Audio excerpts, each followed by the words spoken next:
যাত্রাবাড়ি থানার 3টি মামলা এবং মুগদা থানার 1টি মামলা, সর্বসকলে আজকে 4টি মামলায় জুনায়েদ আহমেদ পলককে গ্রেপ্তার দেখানো হয়েছে।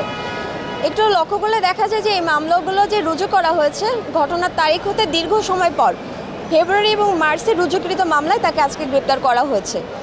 এই মামলাগুলো দীর্ঘ সময় পর অতি পরিকল্পিতভাবে এবং উদ্দেশ্যপ্রণোদিতভাবেই করা হয়েছে এবং ঢালাওভাবে এই মামলাগুলোতে তার নাম সংযুক্ত করা হয়েছে এবং তাকে গ্রেপ্তার করে প্রতিনিয়ত হয়রানি করা হচ্ছে। আজকে বিজ্ঞ আদালতে তার বিরুদ্ধে যে 4টি মামলা আনা হয়েছে সেটার জন্য আমরা বিজ্ঞ আদালতে জামিন চেয়েছি। বিজ্ঞ আদালত পরবর্তীতে সংশ্লিষ্ট কোর্টে শুনানির জন্য প্রেরণ করে। কতটা মামলা হয়েছে? আমাদের এ যাবৎ পর্যন্ত 60 ঊর্ধ্বে মামলা, এ পর্যন্ত মামলা হয়েছে 100 শতাধিকের উপরে, কিন্তু গ্রেপ্তার দেখানো হয়েছে 60-এর উপরে।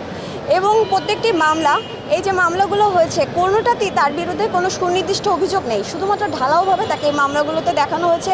তার বিরুদ্ধে কোনো ধরনের তথ্য উপাত্ত কিংবা আলামত কোনো কিছুই নেই। জুনায়েদ আহমেদ পলক তিনি গণপ্রজাতন্ত্রী বাংলাদেশ সরকারের ডাক, টেলিযোগাযোগ ও তথ্য মন্ত্রণালয়ের একজন প্রতিমন্ত্রী হিসেবে দায়িত্ব পালন করেছেন। সেই ক্ষেত্রে এই সকল অভিযোগের কোনো জয়েন্ট লায়াবিলিটিসও তার উপরে বর্তায় না, শুধুমাত্র রাজনৈতিক প্রতিহিংসার শিকার তিনি।